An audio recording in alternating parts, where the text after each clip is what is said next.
Salut à toutes et salut à tous et bienvenue pour une nouvelle chronique de Damien parle de film, la première chronique de 2022. Je vous souhaite donc à tous une très bonne année et meilleurs vœux, la santé comme on dit dans ces cas-là. 2021 était donc l'année de création de ce podcast. 2022 en sera donc la continuité avec des chroniques j'espère régulièrement sur différents films toujours et différents réalisateurs. J'en profite pour remercier bien sûr tous les différents abonnés, même si tout cela reste confidentiel, mais voilà, je vous remercie à tous ceux qui m'écoutent et voilà, qui laissent des petits commentaires et qui m'encouragent pour ces différents podcasts. Vous avez pu également constater que le dessin qui illustre la vidéo sur YouTube a changé. Il me représente désormais à travers un dessin réalisé par Ralil, des dessins de Ralil sur Instagram, les dessins de Ralil. Je remercie donc Ralil pour son soutien, pour ce dessin, voilà, et pour me faire exister visuellement maintenant à travers ce dessin. Merci à lui. Donc nous allons pouvoir commencer cette nouvelle chronique qui surfe un petit peu sur l'actualité, puisque avec le Covid, désormais le masque est obligatoire en extérieur dans beaucoup de grandes villes, et donc je vais garder cette thématique puisque Damien c'est moi, et le film dont nous allons parler aujourd'hui est donc The Mask de Chuck Russell,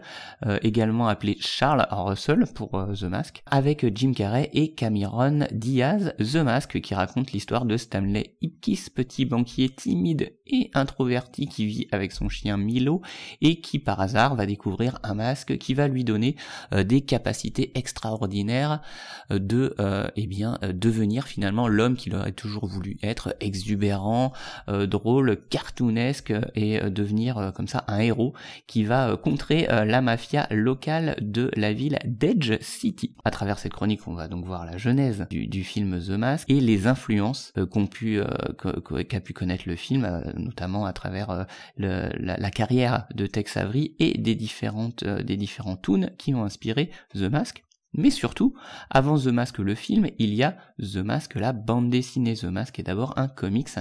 indépendant, créé en 1991 par John Arcudi pour l'histoire et Doug Mahnke pour le dessin. Comics donc publié chez Dark Horse Edition en 1991, je l'ai dit, et qui raconte également l'histoire de Stanley Ipkiss, mais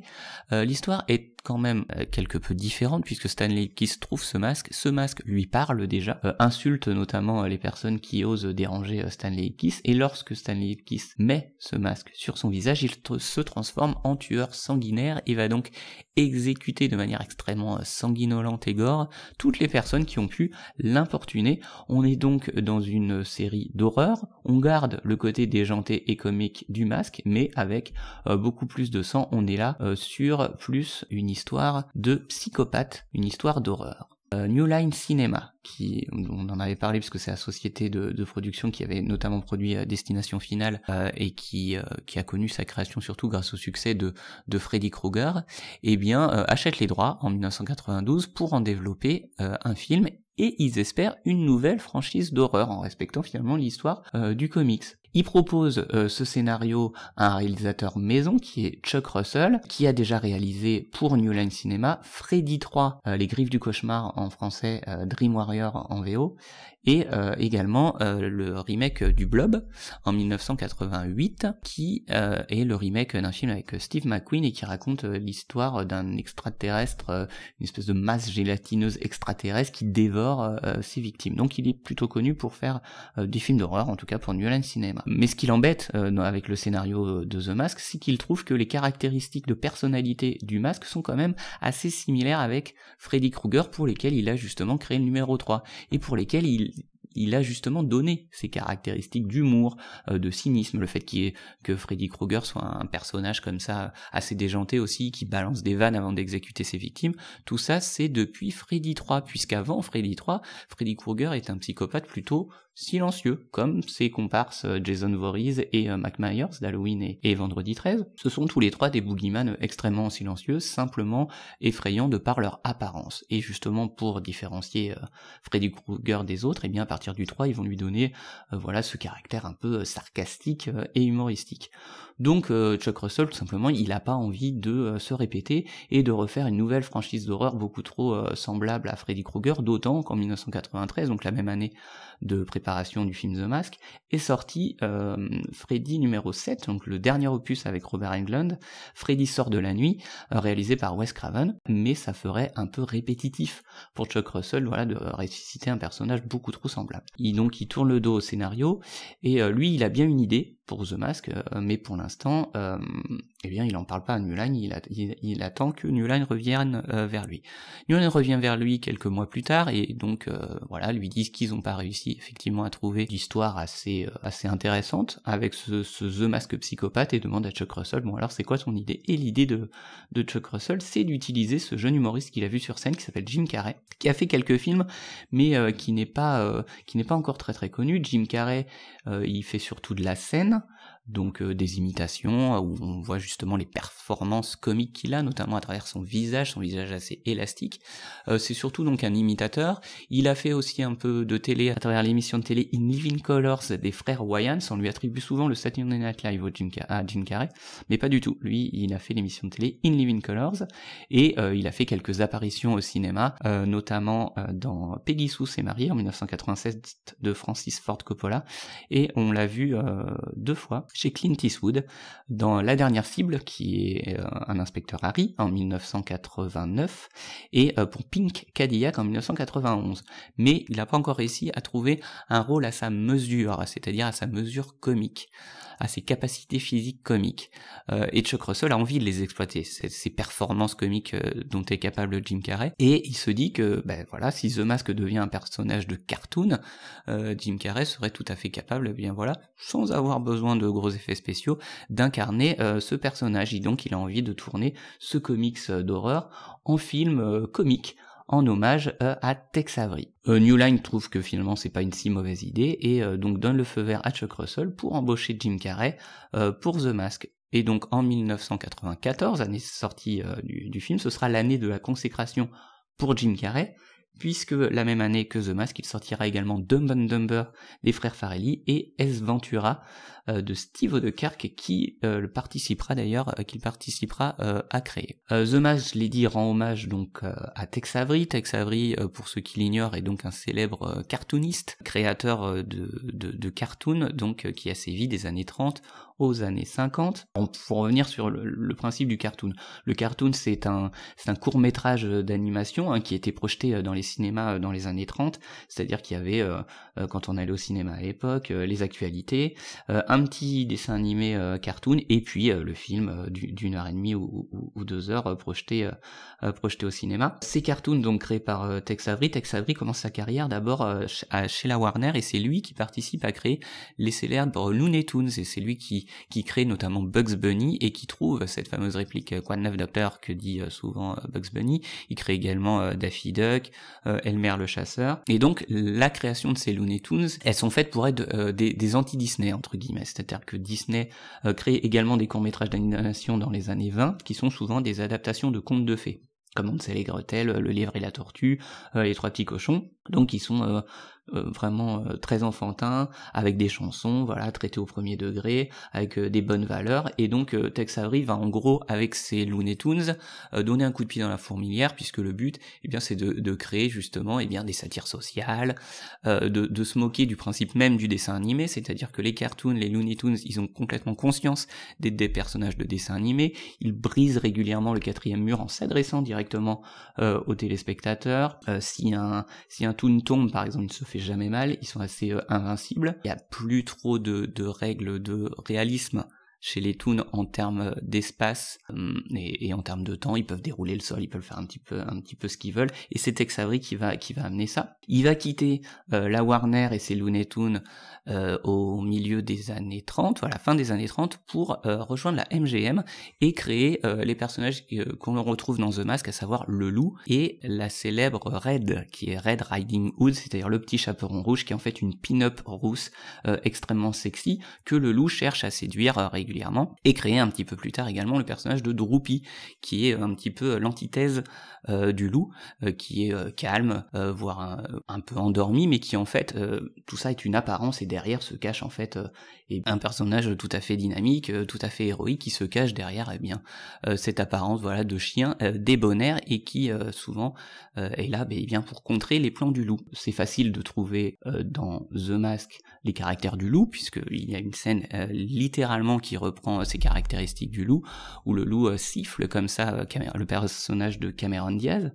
Tina dans le film, qui est cette chanteuse de cabaret qui est clairement la reprise de Red, la pin-up rousse, sauf qu'elle est blonde. Cameron Diaz qui joue ici son premier rôle dans The Mask, son premier rôle de toute sa carrière, où le masque siffle dans ses doigts comme ça, se transforme en loup avec son cœur qui sort de sa poitrine. Et bien ça, c'est une scène qui est complètement directement reprise d'un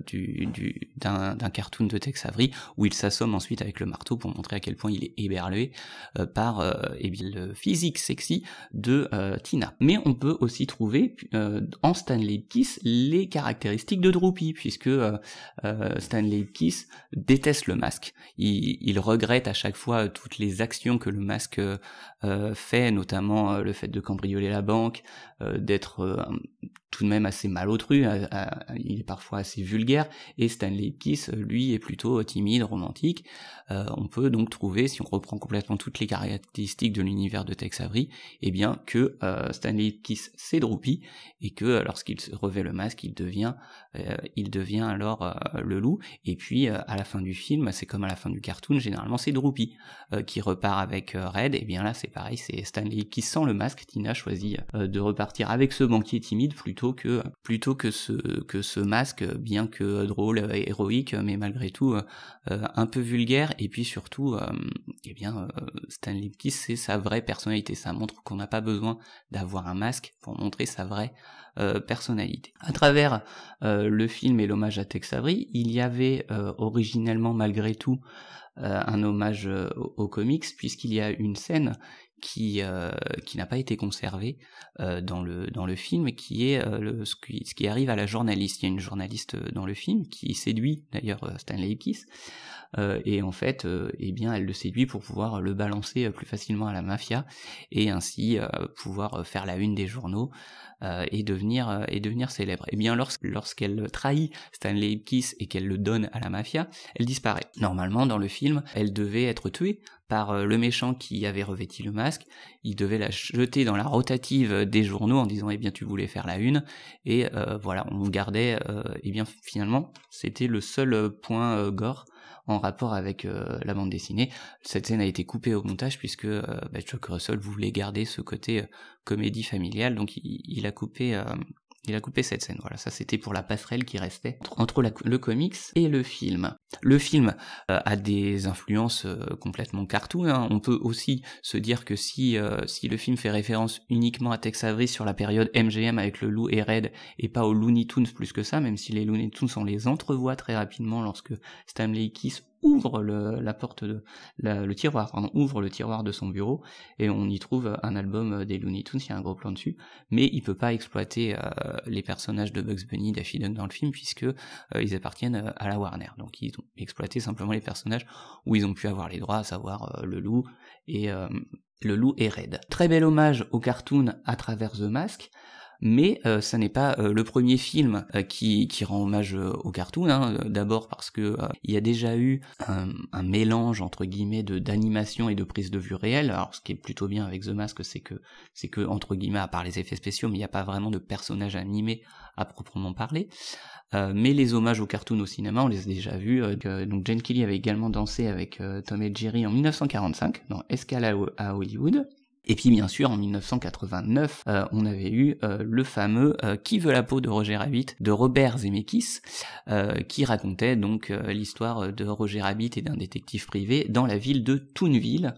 et qui rendait hommage à tous les toons, qui les mélangeait tous, c'est-à-dire qu'on prenait les toons de la Warner, on prenait les toons de MGM, et il avait même obtenu les droits de Disney pour faire apparaître les personnages également de Disney, Mickey, Donald, etc., pour que tous ces toons, tous ces personnages de dessins animés soient réunis dans le même film, Après, si on doit vraiment trouver des caractéristiques à Roger Rabbit, c'est encore du côté des Looney Tunes qu'il faut se tourner, puisque Roger Rabbit, alors déjà c'est un lapin, donc on peut voir, on peut faire le parallèle avec Bugs Bunny, mais il a surtout les caractéristiques de Daffy Duck, un peu de Tom aussi, de Tom et Jerry, voilà. Donc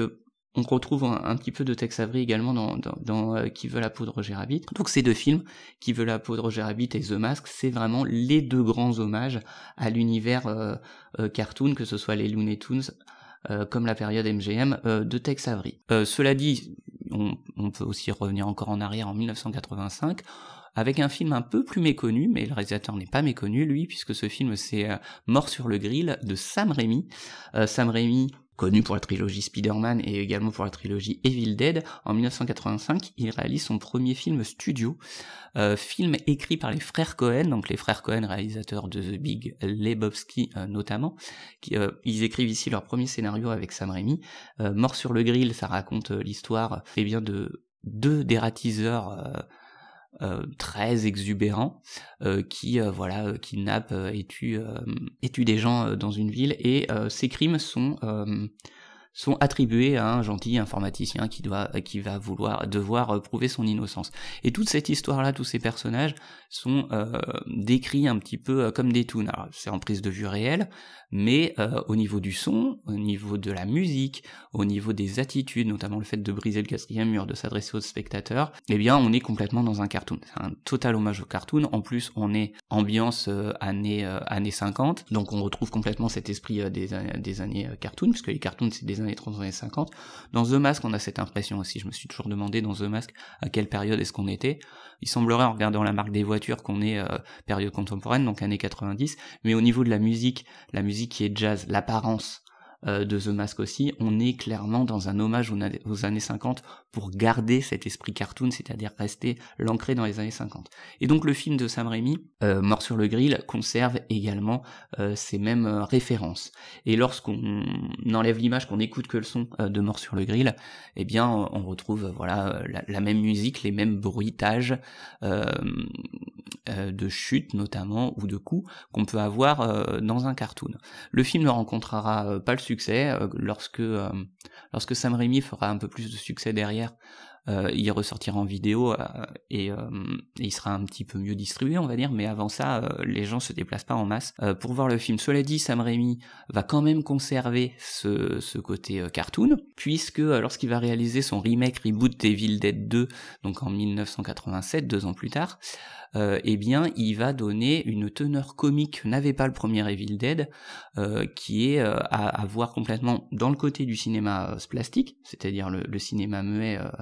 notamment des Three Stooges, mais aussi l'apparence cartoon. Et d'ailleurs, Bruce Campbell, qui interprète Ash, le personnage principal d'Evil Dead, on peut lui trouver des points communs avec Jim Carrey, notamment cette aptitude qu'il a de faire les mêmes grimaces, les mêmes mimiques au niveau du visage,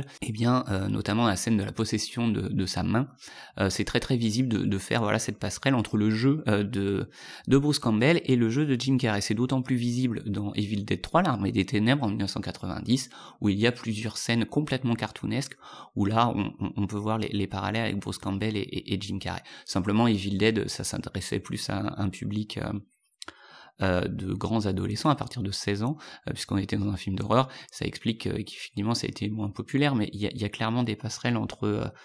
Bruce Campbell et Jim Carrey, et donc entre Evil Dead et The Mask finalement. À tel point d'ailleurs que Sam Raimi réalisera également en 1989 Darkman, qui est une sorte de super-héros qui est capable de changer de visage justement, donc on retrouve l'idée de The Mask, et le scénariste de Darkman 3, toujours produit par Sam Raimi, et le même scénariste que The Mask. Donc comme quoi, il n'y a pas de coïncidence. Toujours sur les hommages au cartoon, alors là c'est pour parler d'un film qui n'a jamais vu le jour. Alors avant de parler de ce film, il faut parler de son réalisateur, celui qui était attitré à ce projet initialement, c'est le réalisateur Joe Dante. Joe Dante, c'est le réalisateur de Gremlins, et Joe Dante, il a toujours été influencé par les cartoons, à tel point qu'il voulait être cartooniste. Il était très ami avec Chuck Jones, qui est le réalisateur de beaucoup des Looney Tunes et beaucoup des Merry Melody. Il a réalisé la plupart des films de Bugs Bunny, Daffy Duck et compagnie. Et donc Joe Dante a très tôt, dans sa filmographie, mis fait des références aux Looney Tunes, ou alors directement dans ses films. C'est notamment Joe Dante, le réalisateur de Gremlins. Or,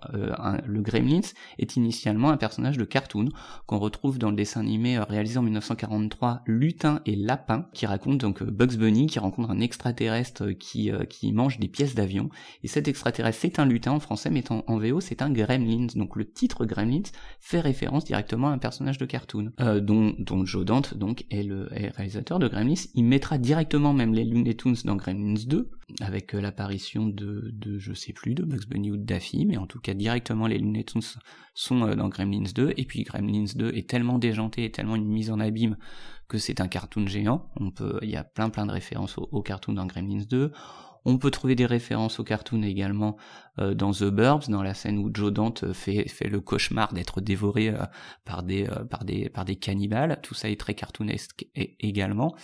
Ça rappelle des scènes où Bugs Bunny, on lui met une pomme dans la bouche quand le chasseur s'apprête à le cuisiner. On retrouve un petit peu cette scène-là dans la scène de cauchemar de Tom Hanks dans The Burbs. Joe Dante a glissé régulièrement dans ses films des hommages aux cartoons, à tel point qu'il voulait faire un film justement sur les cartoons et sur Chuck Jones, ce réalisateur qui a réalisé la plupart des Bugs Bunny. Ce film devait s'appeler Termite Terrace. Pourquoi Termite Terrace ? Eh bien parce que c'était le nom du bâtiment dans lequel travaillaient Tex Avery et Chuck Jones à la réalisation de leur cartoon. Termite Terrace devait donc raconter la vie de Chuck Jones et la manière dont ils ont créé ces différents personnages, et les personnages qu'ils ont créés, Bugs Bunny, Daffy Duck, devaient s'animer comme ça devait être un sorte de biopics qui mélangeait cartoon et prise de vue réelle, mais la Warner a toujours refusé de le produire, et pour cause, ils étaient pas trop fans, les exécutifs de la Warner, donc dans les années 90, de faire revivre comme ça leurs vieux cartoons. Ils voulaient bien utiliser les personnages, mais les moderniser, à l'image de ce que Steven Spielberg avait fait avec les Animaniacs ou les Tiny Toons justement, c'est-à-dire reprendre les personnages, les caractéristiques, mais leur enlever le côté satirique, leur enlever le côté presque politique, et puis garder que ce côté un peu gaguesque, alors que ce que voulait faire Joe Dante justement, c'était montrer la satire sociale que représentaient les personnages de John Jones. Mais ça, les exécutifs de la Warner, ils voyaient pas bien l'intérêt d'aller fouiller dans leur carton pour revisiter leur histoire. Ils ont préféré faire un film que tout le monde connaît aujourd'hui, puisqu'il y a eu une suite l'année dernière, c'est Space Jam. Space Jam n'est ni plus ni moins que la reprise d'une publicité entre Michael Jordan et Bugs Bunny pour vendre des Nike, où dans cette publicité, eh bien Bugs Bunny et Michael Jordan font une partie de basket, pour montrer à quel point les Nike c'est formidable. Et donc les exécutifs de Warner ils font « Ah, Bugs Bunny et Michael Jordan qui jouent au basket, c'est formidable, ça ferait un super film ». Et c'est comme ça qu'on a eu Space Jam que Joe Dante détestait, que Chuck Jones, toujours en vie puisqu'il est décédé en 99, Chuck Jones détestait encore plus, puisqu'il trouvait que les personnages des Looney Tunes dans Space Jam n'avaient absolument pas la personnalité telle qu'il les avait créés lui, et que Bugs Bunny n'avait absolument pas besoin de Michael Jordan et encore moins de jouer au basket pour pouvoir battre 4 petites aliens venus de l'espace, et que l'histoire était complètement ridicule, et que tout ça était purement commercial. Donc Joe Dante voulait faire l'anti-Space Jam à travers ce biopic de Chuck Jones, mais il n'en a jamais eu l'opportunité. Donc pour le calmer un petit peu dans ses envies, et puis parce qu'il avait fait plusieurs succès pour la Warner, il lui propose en 2003 les Looney Tunes passent à l'action, qui est une comédie d'aventure qui reprend les personnages des Looney Tunes, avec un méchant qui veut tuer tous les Looney Tunes, et donc qui part à l'aventure avec un personnage interprété par Brendan Fraser. Sauf que le film, d'après Joe Dante, entre le scénario pour lequel il a signé et puis le résultat final, eh bien, a été complètement massacré par les producteurs qui ont enlevé tous les éléments de satire sociale, qui ont enlevé toutes les références qu'il y avait au précédent cartoon, pour garder finalement une comédie d'aventure assez aseptisée, pour plaire aux petits comme aux grands. Or c'est absolument pas ce que Joe Dante voulait faire. Bon, il reste malgré tout dans les Looney Tunes passent à l'action des petites références sympas, notamment à Roger Corman qui est le premier producteur de Joe Dante, et il y a une certaine énergie dans le film qui est conservée, mais c'est vrai qu'on voit que c'est pas ce que voulait faire Joe Dante. Il était tellement déçu de Joe Dante que les Looney Tunes passent à l'action sera son dernier film de studio, il passera en indépendant derrière, pour retrouver une liberté créatrice, bien qu'il lui manquait lorsqu'il travaillait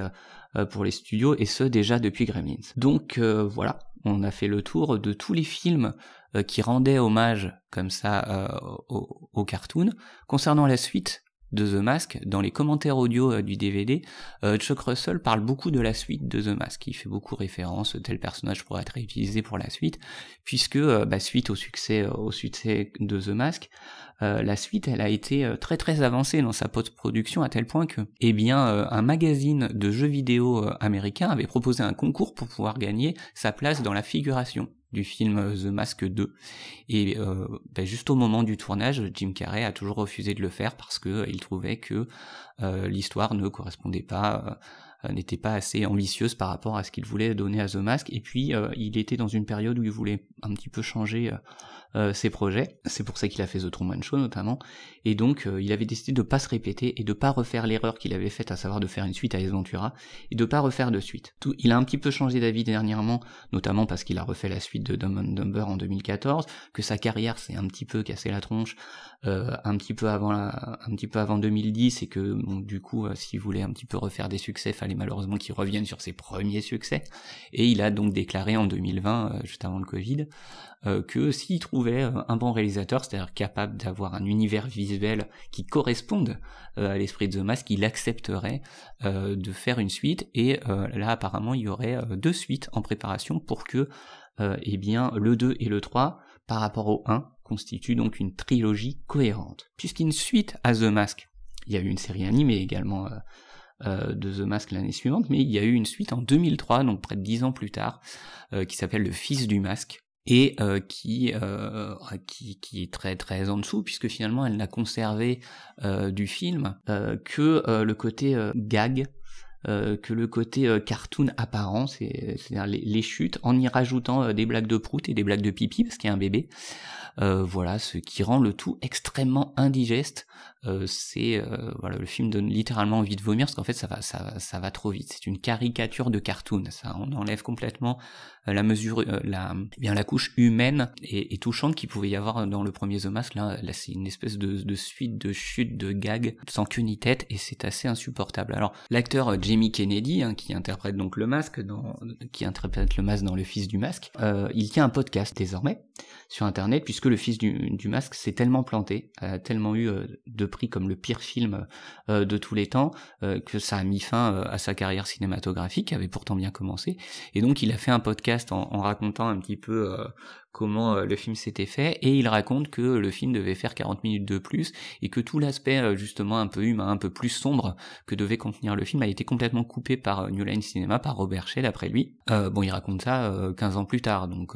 comme par hasard, et que normalement ça devait donc être beaucoup plus sombre, et que d'ailleurs la ville qui est décrite dans Le Fils du Masque, ça lui fait penser à un film du super-héros de style Gotham City, et qu'on aurait pu avoir quelque chose de vachement mieux. Il a donc lancé une sorte de pétition sur internet suite au succès de celle de Zack Snyder avec donnez-nous la version longue de Justice League. Eh bien il a lancé son propre hashtag que j'ai pas en tête, mais donnez-nous la version longue du Fils du Masque. Oui mais merci mais non merci. Voilà, bon c'est bien tenté, pourquoi pas, mais bon on comprendra assez vite que cette ambition n'a bien sûr que pour objectif de relancer sa carrière, qui est au point mort depuis justement Le Fils du Masque. Donc si vous voulez vous faire saigner les yeux